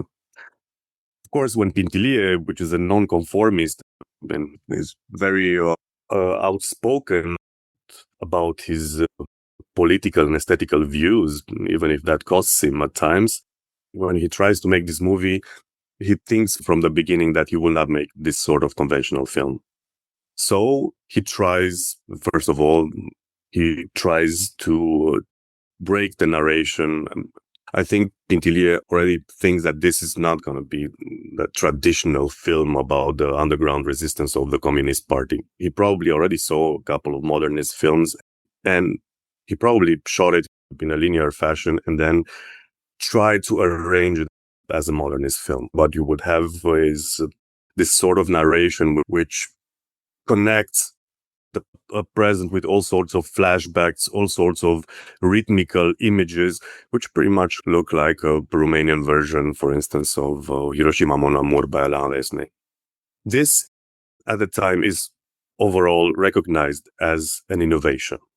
Now, there's voices which pretty much accuse Pintilie of being that kind of director who puts an emphasis on style over substance. And a lot of those voices are probably from the old guard who pretty much make the more conventional kind of film. So he is, to some extent, right at the battle of this battle between a new modernist style being adopted and the sort of old style of cinema being abandoned. And I guess this is why his film is so important at the time. There's a lot of sequences which feel so free now that you look at them, so inventive that you don't really see them in any other films of that period. They're even, at the time in Romania, kind of discreetly, but you see the use of the term of cinema verite, which is very important in the West. And in Romania, Pintilie uses it almost as a way of signaling his improvisation on set, his manner of working with actors, his manner of filming something that would feel authentic and real. And at that time, this seems to be his aim, to film something which is authentic and real. In aesthetic terms, he's very preoccupied with camera movement, with sound, with a certain form of authentic acting. And all of this put together make Sunday at 6, a film which is still a film that it's artificial. Yeah, probably that's the better word. So it still feels artificial to some extent, but at the same time, you can see inventivity and creativity all over it. You mentioned this in your essay. You talked about the author of the short story. I would love to know a little bit more about him and where this story came from. Before the film, there was this short story penned by Horia Pătrașcu. Actually, the whole story is based on true events, or so Pătrașcu tells it. He was in high school. He was working in a film club. At the time, there's a lot of amateur film clubs all over the place. And at some point in 1962, he worked at this amateur educational film or didactic film, which was made somewhere in Transylvania, in his town of residence. What happened is that at the night of the prom, a couple of youngsters who didn't have money to go to the prom went to a local terrace, got drunk, got in a fight, and what happened afterwards, they destroyed a bit of public property. Nothing too serious, but in order not to prosecute them, the bosses of the enterprise in which they work proposed to them to make this educational film. And there was around 9-10 of them in the film. There's only 2 characters. They were supposed to reenact exactly everything they did, exactly how they did it. And Pătrașcu subsequently wrote an essay about it, like his feeling. He was still young, and watching these young guys having to reenact their transgressions. There was a crowd gathered around. They were ashamed of it. Everything seemed ridiculous. And that memory of that particular moment stuck with him. And when he, later in 1967, he writes a short story about it, which is also called The Reenactment, which is pretty much distilled, minimal version of the events with several characters and 2 main protagonists.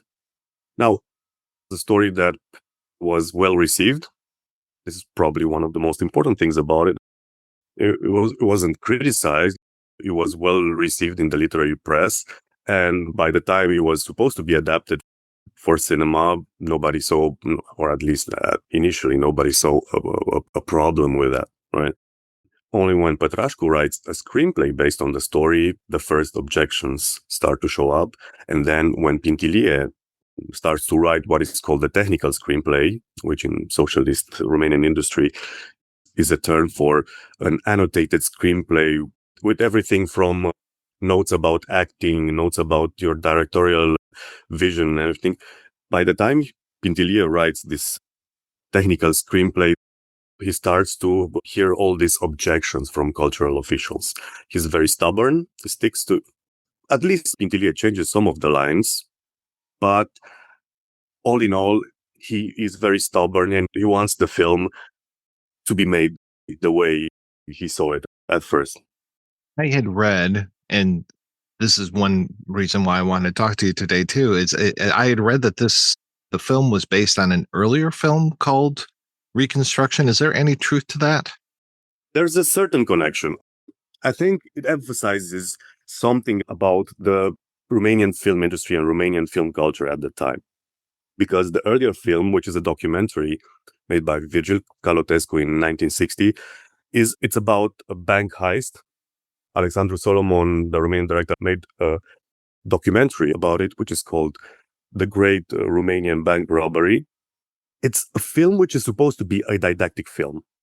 You have the bank robbery and all those who participated in it and got caught, 5 men and 1 woman, are being forced, some say after being tortured by the police, are being forced to reenact the way they did the robbery.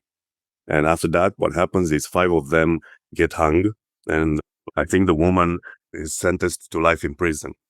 And the colonel who does the investigation at some point states in Solomon's documentary that he wrote the script. And I think this is really important because this sort of educational film is a film scripted by the police. If you want a definition of socialist cinema in terms of propaganda, this is it. It's a documentary made literally scripted by the police and shown in order to have an impact. It's not a film, as far as I know, being shown in cinemas. So there's a film made only for the use of internal affairs.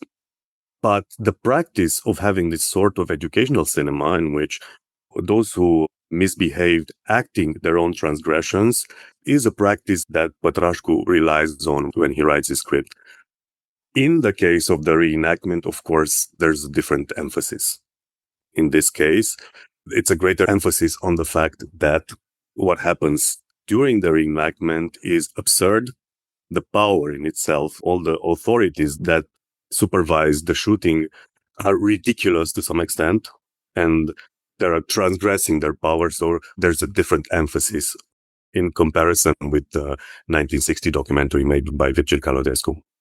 Was this common practice to reenact things and have them play out this way? As far as I know, it wasn't. Because the film that Pătrașcu made, at some point, word spread around about it, and the police came and took the film. It's a 16mm film made by this amateur film club supposedly at some point it would have been showed in cinemas, but the fact that it was eventually confiscated tells me that it's not exactly, it's more of a isolated incident. I mean, as far as I know, it's not a common practice. How much is known about the actual making of the reenactment? There's a lot of books written after the fact. So there's Pintilie's version. I was mentioning earlier his autobiography, Bric-a-Brac. His version is that he had a lot of problems doing the film, doing not the actual making of the film, but during the editing. And of course, all the requirements to change certain scenes, to reshoot. And he was very stubborn. And as far as I know, he stuck to his guns and wanted the film to be exactly as he conceived it. On the other hand, there are testimonies by various cultural officials, by the actors. I myself interviewed Ileana Popovic, which is the wonderful actress in the film. So there are interviews, books written about it. The fascinating fact about it is that at some point they contradict themselves. Specific details. Who gets the blame for the pressure exerted on Pintilie? You have Ion Brad, which is a very important official. In a book, written in dialogue form, which is a memoir, he insists that he helped Pintilie in his dealings with the upper echelons of the authorities. So it depends on who you believe. Usually there's a lot of testimony about different aspects of the making of the film. For me, as an English speaker, I was not able to find that many things written about it. And so that's why I was so thrilled when I found that you were writing about this movie, because even just simple things like the location of the film is so interesting for me, because you've got, I guess there's a soccer stadium. Is that what I'm supposed to imply, that you hear but you don't see? What is this area that the film is actually being portrayed in? The film was shot in 1968 near Sinaia, which is a mountain resort in Romania. It's a very popular destination at the time for Romanians for their holidays. And I think, the original short story by Pătrașcu had a couple of elements. It's supposed to be near a mountain, because the mountain is sort of like an atmospheric presence in the film. It's a symbol, so you need to find the location which is nearby, which has a mountain nearby. And then you have this railway, which Pintilie uses to emphasize sound. This is a film that you pretty much hear at the same time, and it was supposed to be that way. So near this popular resort, you have the railway station, which is used terrifically for the purpose of sound in film. And then I guess what it had in mind is a sort of place which is supposed to look like any other place in Romania. Okay, it's spectacular. You have mountains nearby and everything, but at the same time, it's supposed to be a generic small town. And I saw photos from his prospections when he was looking for a location. And I think at some point he visited several locations and he chose this particular place because I think that's what he had in mind. We need to have this sort of, I think he was in this regard, I think he was pretty much thinking as a theater director. So you need to have a stage and you need to have all these elements that connect together: the mountain, the railway station, the terrace, a river nearby. So they all fit together for the overall story. You've got a movie about the making of a movie, but then at the same time, it takes so long for the movie to be made within the movie. It just feels like nothing is happening for so long. But meanwhile, there's so much to do with observation and looking, and just the seeing people in the distance, seeing people close by. Just this whole idea of everyone seems to be in each other's business this entire movie. I think you're right.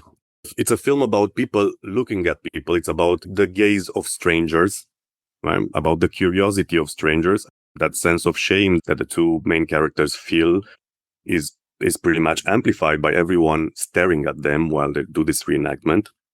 At the same time, I think one way to describe this film is that it looks like a documentary, but it feels like a mockumentary. because it feels real, but at the same time, Pintilie does a great job in subverting his own realism. He does that by giving specific notes to his actors to act in a certain way, by inserting into the narration all sorts of meta-referential scenes. And by reading his technical screenplay, I think this was his final aim, to make a film that feels real and authentic, but at the same time, you feel there's something strange going on. If this is the feeling you had by watching it, I think he succeeded in making you question what you see. We can get back to the documentary made in 1960. That was supposed to be a documentary in which you would see the truth. Cinema was supposed to show the truth, and at the same time, it was supposed to establish the rules. How do you behave in a socialist society? What you don't do. This is a film which kind of does the opposite, because it shows you all the stages of making a film, but at the same time, it shows you that the whole production is absurd. It just reflects the absurdity of the whole operation to some extent. And I think that's what's fascinating about it. You watch a film about cinema, and at the same time, probably that's the effect that it had on people watching it in 1970. You question, what is socialist cinema supposed to be like? What is socialist cinema supposed to be about? And what are the moral stakes when you're making that sort of film? How is it for you as a film critic and cinephile to try and tackle and write about what you described as the Citizen Kane of Romanian films? I got very anxious at first, to be honest, because the film, to some extent, created its own myth. There's so much things being written about it that I guess the first thing you need to do is separate truth from fiction, or inexactitudes from truth more. Or truth from fiction, or perpetuated inexactitudes to some extent from truth. And there's, of course, a lot of versions of what happened to compare at first. And then the most important experience for me in this regard was going to the archives and seeing Pintilie's technical script. And I was so struck by his references. He's a very ironical director to some extent. There's no tragic scenes in Pintilie which has not a bit of irony in it. I think that's how he worked. I think he was the kind of director who was not having such a good tolerance for your regular everyday drama. You need to have a twist, an ironic twist to it. But at the same time, in his technical notes, the references are to some extent extraordinary. So his notes that he delivers are all over the place in terms of history of cinema. There's a scene in which the old lady in the film is supposed to move like the old lady in Seven White and the Seven Dwarfs. I mean, I was just thinking, such serious to some extent and ironical director was having this, how should I call them? Sentimental. I was having this sort of sentimental relation to cinema, to popular cinema. And what he does, it's obvious that he loves popular cinema. He wasn't really making popular cinema, but he loves classic popular cinema. And you can see it throughout his films. The reenactment is, to some extent, in a lot of scenes, a sort of ironical commentary on popular cinema. There's things about popular cinema which he probably despises. He was an elitist. At some point, he comments that one of the characters should fall like in a Western, like in the best of Westerns. So he had this ironical distance towards some of the popular cinema, probably American popular cinema, but at the same time that he loves so much about so many films. And I think this is, to some extent, this is a film made by a director who wants to put in the film everything he knows about cinema, to comment to some extent on the state of popular culture as he see it at that moment in 1968. When do troubles start for Pintilie with this film? I guess it would be more cautious to say that trouble followed Pintilie throughout his life. I think he was a very interesting artist. He was outspoken. He was a nonconformist, and that's why in his early career, he's being fired in two of his first jobs. In the 1960s are probably very conformist in Romania. In the 1960s, Romania is to some extent cautious, is afraid of the authorities. What is peculiar about Pintilie is that he seems not to be afraid to be a nonconformist. And that's why he gets in trouble a lot during the early stages of his career. He has the luck to have this mentor, Liviu Ciulei, which pretty much supports him in the early 60s. And then when he makes Sunday at 6, he's being supported by Victor Iliu, a director which is not himself a modernist, but can recognize in Pintilie a talent, and supports him throughout the production of Sunday at 6. In Romanian socialist cinema, and I think that goes for a lot of Eastern European cinemas as well, the trouble starts by the time you already filmed your film. There are these stages. The first time you submit a synopsis, and then if it's approved, you submit the script, and then you work on the technical script, and at all these points you receive feedback and probably correct one or two things. It depends on the reactions of the cultural officials. And most of these films get in trouble after they're being filmed. And I think where the trouble starts in the case of the reenactment, and I think it's pretty similar with what happened to Miloš Forman with the Fireman's Ball. At some point, high officials from the ministry, from the Interior Ministry, from the police, hear about this film. They are being notified that there is a film that puts them in not such a great light, try to intervene so as Pintilie will alter some of the scenes in the film. Pintilie is a very stubborn individual. He doesn't want to do that. And at some point, there's this public support for him. I think this is one of the most interesting things about the film. It's like all the intellectuals of the time coalesce around him. There's this survey, which is pretty interesting for the history of the film. The film was seen not even in his final version. There were just a couple of people that got the occasion to see it. But in a survey, which was pretty much made in support of Pintilie, 33 artists and writers are being asked what is the most important film of the last 2 decades, and 32 of them mentioned Pintilie. And I think 24 of them mentioned the reenactment, which again, it wasn't even ready. It would be shown in 1970, so in 6 months. On one hand, there is this pressure on Pintilie to alter his film, and on the other hand, there's this public support, which is very important at the time.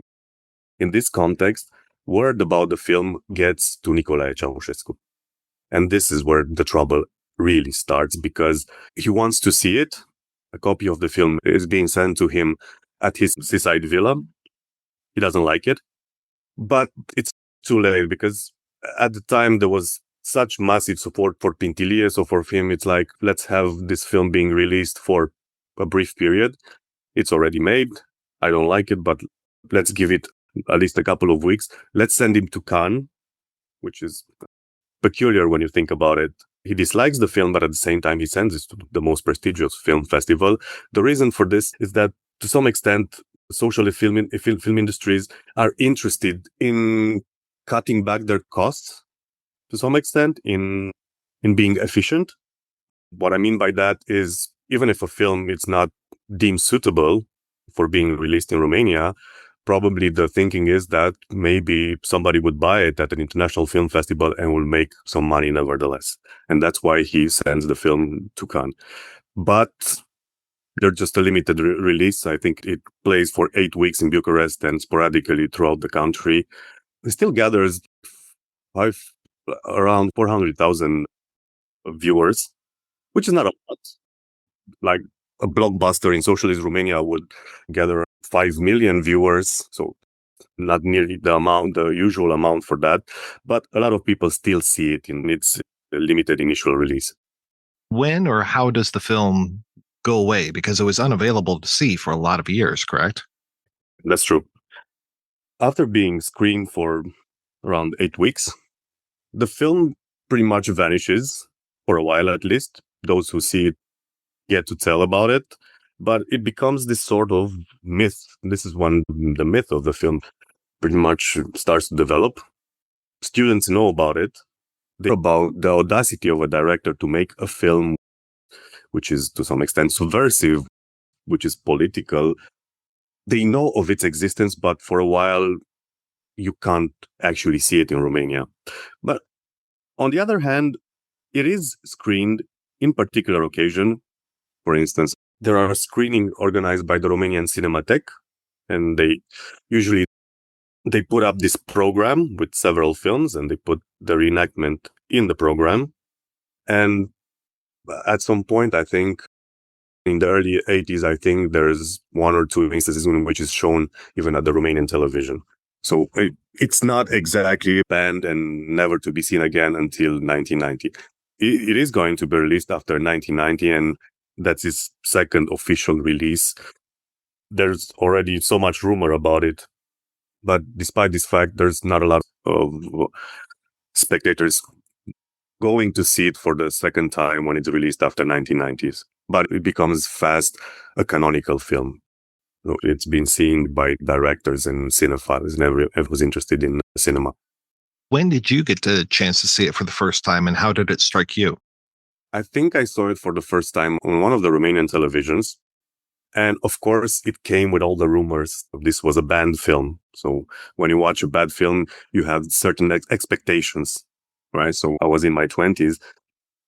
And for the first time, I think I was looking for all the subversive lines. And I guess that was my primary expectation. And what I remember from it was probably the acting. George Mihaiță as Vuică does a terrific job. Ileana Popovici as well. Emil Bota as the old professor. You have all these actors. There's a couple of lines which are pretty much untranslatable, and they're better if you understand the context. It's a great film to see if you understand the original language. So I guess that adds a little bit to the overall effect. But to be honest, the first time I saw it, I didn't get to understand the complexity of the film. I was still young. And what happened when I got to read the technical screenplay and got to see the emphasis put by Pintilie on sound and the way he thought in minutious details, every last scene, I honestly started to see it with different eyes.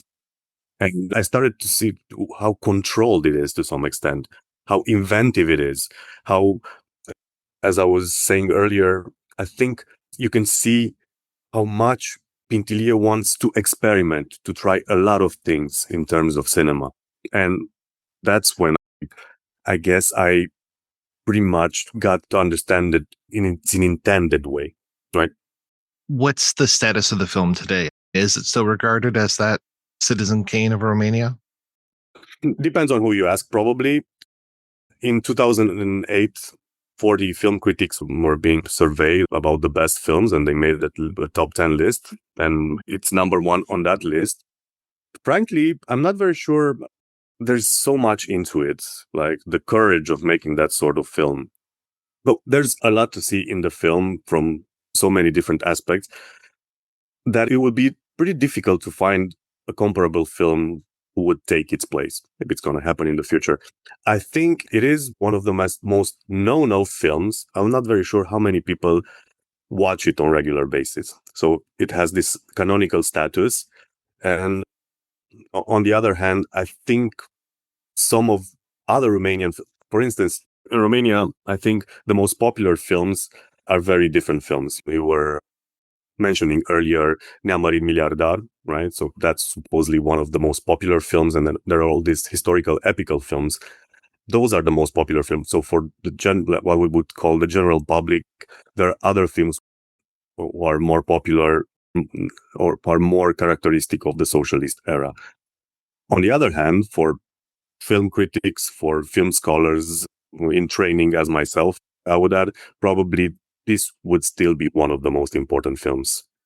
You could argue there are one or two other films which are equally as important. Some of them are made in the early 80s. That's another very good period.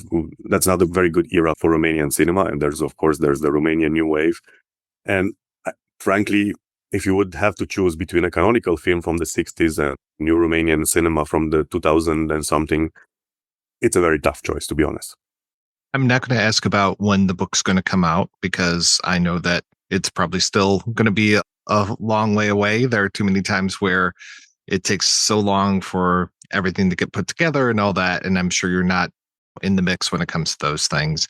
But I'm curious, what are you working on these days? One of the things that struck me, and one of the feedback from Laura Sava and Andrei Gorzo, which are the editors of the volume, is that I need to think it more for audiences that are not Romanian. And I think that's a very good idea. On the other hand, what I would like to do, and I think that's one of the projects that I'm way more interested, is a book about the institutional aspects of Romanian cinema under socialism, the everyday workings of cinema, how a film is being made throughout all the stages of productions. Unfortunately, there is a bit of research on that, but so far there isn't one book who pretty much goes through all the specific details of how the industry really worked. And why is this important? Because there's, in terms of history of Romanian cinema, there's a lot of emphasis on what one researcher would call the myth of the heroic artist, right? Which means that usually you see directors as Pintilie as being the exception to the rule, right? Which they are. These are very important films, and they're very important in their context. But on the other hand, there is no book, there is no project so far about the rule, about the way Romanian cinema was working was working from an institutional point of view throughout the 4 decades of socialist rule. I think that would be the next project. When going a little bit to the archives, you can see not only the films that were being made, but also the films that were not being made. There's all sorts of decisions. For instance, and this is somewhat important for our discussion, Pintilie, after the reenactment, was banned from making movies. He was going to make another film only in 1982. So it's called Carnival Tales in English. And in his autobiography, he emphasized the fact that he was pretty much banned from making movies. In the archives, I found synopses of films which he was supposed to make that didn't happen. So he's right to some extent. But when you go into the archives, you see a different story regarding the way the industry really worked, what was permitted, what was accepted, what was the exception from the rule, and so forth. Is there a good place for people to keep up with you and your work? The life of a researcher is usually large periods of isolation with the documents and very brief periods of coming out when a volume such as the one was supposed to be released is available to the public. In Romania, I guess it would be through my film criticism. I occasionally write for Romanian publications, not so much in English. Some of my film reviews are to be found on the internet in publications such as Films in Frame, for instance. On the other hand, on Instagram, maybe, because I had this project which I abandoned for a while, but I want to get at it again, which is to publish a brief review of the films I like every week. So that would be Radu.Todoric on Instagram. You could find me there. Radu, thank you so much for your time, and especially taking time on your holiday weekend. Thank you very much for inviting me. And I don't know, I was a bit nervous. Thank you for your patience. All right, we are back, and we are talking about Reconstruction, or the reenactment. And yeah, I had read that whole thing about this being considered the Citizen Kane of Romanian films, the whole thing of it being voted by so many critics as their favorite film. I was curious, Andre, if that's something that you were also aware of too. Yes, it was a survey of film critics a few years back, if not more than 10 years back. I forgot what the proper year was. But it was after the death of Mr. Lazarescu and other remarkable Romanian movies. But yes, this was voted as the best Romanian movie. I think it comes with the legacy that it was buried, and when it came back, it is the. So maybe there were other movies that were buried, but I don't remember others making such a splash. I don't remember any other, to be honest. I just read about a few while preparing. This was really something with a big impact also when it came back. I think Pintilie himself was a good director, or somewhat unique in Romania. Maybe that legacy also helped push it when it came back. You were mentioning his first movie, and so now I haven't seen that one, but now I kind of want to go chronologically and try to see his movies. But I have seen his comeback in the 90s, which I would recommend.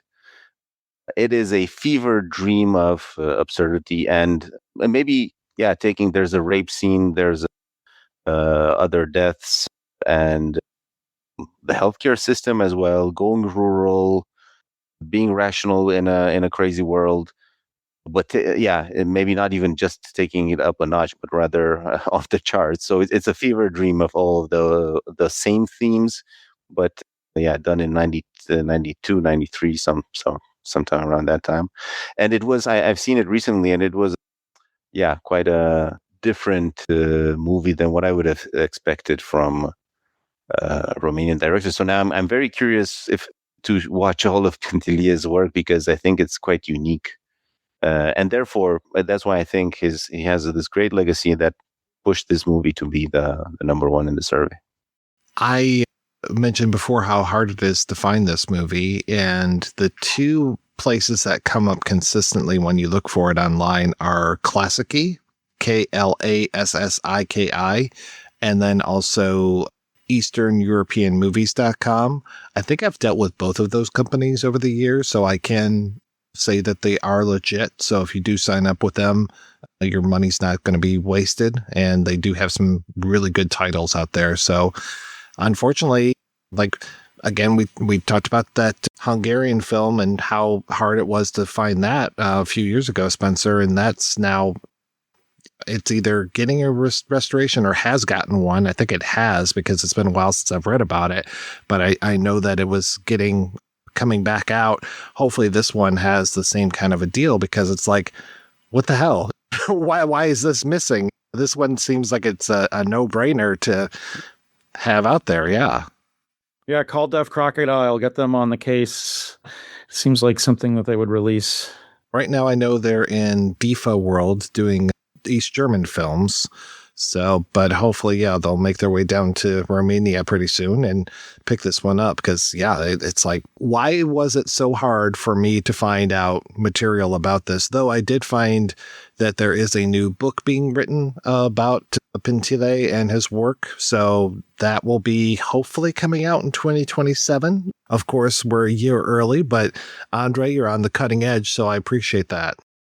I also saw that on Romanian national television, there was last year there was a documentary about this, but it looked not big budget, but rather something made for TV. I couldn't find it though, even on the archive of the TV channel. I mean, I don't know why they didn't publish it, and I've seen some other more recent videos about it, so maybe there is some sort of resurrection of interest even in Romania. I'm not sure if it's something about the director or the movie itself, but this was I can say it was a delight. It's not a delightful subject, but it was a delightful watch insofar as I've never seen this, and I really think that this added so much to the conversation. It was really wonderful just reading about this filmmaker and about this movie and trying to dig up stuff, because like I said, there's not a whole lot out there, at least in English, I'm sure, and there's probably a ton, because it is such a highly rated and talked about film, I would hope. It wasn't easy for me to find anything extra. I think the Wikipedia page in English was very informative. Oh, yeah. The Wikipedia page is wild. It is so well written. I'm happy you were able to find it because I wasn't. And somehow I thought it's on YouTube, but maybe it's the other old one. I don't know. I haven't really went to seek back that link. Were you using this just as a way to get a copy of this movie? Yes. Oh, wow. Yeah, it's got the burned in English subtitles and everything. So, wow. Yeah. Andre, I can't believe this subterfuge is amazing. I've only ever caught it on TV and never from beginning to end, I think. Thank you. Thank you. Thanks for bringing it to our attention. This is wonderful.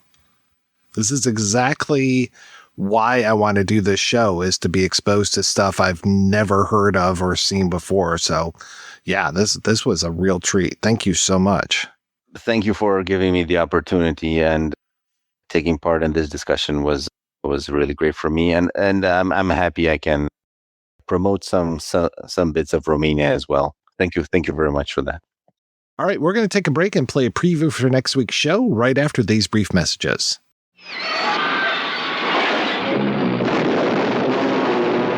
These men are heroes for hire.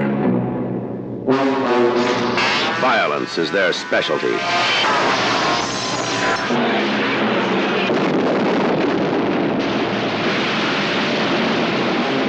They are paid to be brave and brutal. Is it true you mercenaries will do anything for money? What are you talking about? We're going to pick up $50 million worth of diamonds. Who said anything about giving you hand? Well, I may go, I may stay. Hey, you want to come? I'll be there. Right!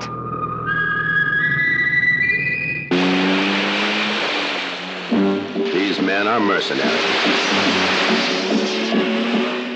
Brave, brutal. The best in the business. War is their profession. Danger is their specialty. $50 million in diamonds is their mission. A deal, Captain. 3 days. To keep the Congo alive. Danger is their 9-to-5 job. And there's nothing more dangerous than diamonds. The diamonds, where are they? Where are they? Don't do it, don't kill him. Kill him, I'm gonna cut Handline's head off. Get it off! Get it off of me! Come on, hurry, we need it. Take it easy, will you? You're kind of dangerous, aren't you? I came down out of the trees by invitation, and I'll kill anybody who tries to send me back up again. Violence in the tempting beauty of a woman. Where were you? We waited for you. We waited for you. Violence in guns and bare hands of hired heroes.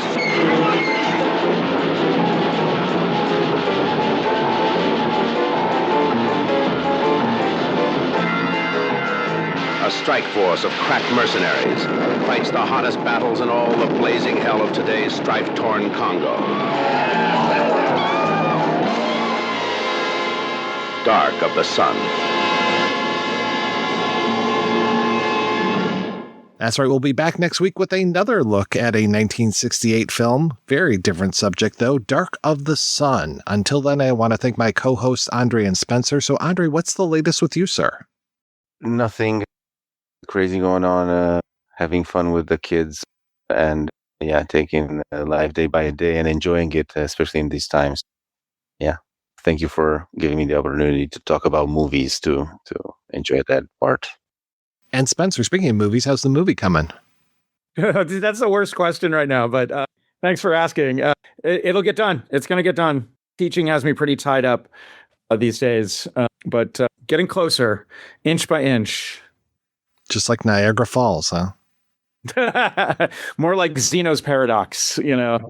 But we'll get there, and I'll be much more chipper when that movie's done. So we'll see. We'll see how my life changes. Thank you again, guys, for being on the show. Thanks to everybody for listening. Do you want to support physical media and get great movies in the mail? Head over to scarecrow.com and try Scarecrow Video's incredible rent by mail service, the largest publicly accessible collection in the world. You'll find films there entirely unavailable elsewhere. Get what you want when you want it without the scrolling. If you want to hear more of me shooting off my mouth, check out some of the other shows that I work on. They are all available at weirdingwaymedia.com. Thanks especially to our Patreon community. If you want to join the community, visit patreon.com/projectionbooth. Every donation we get helps the projection booth take over the world.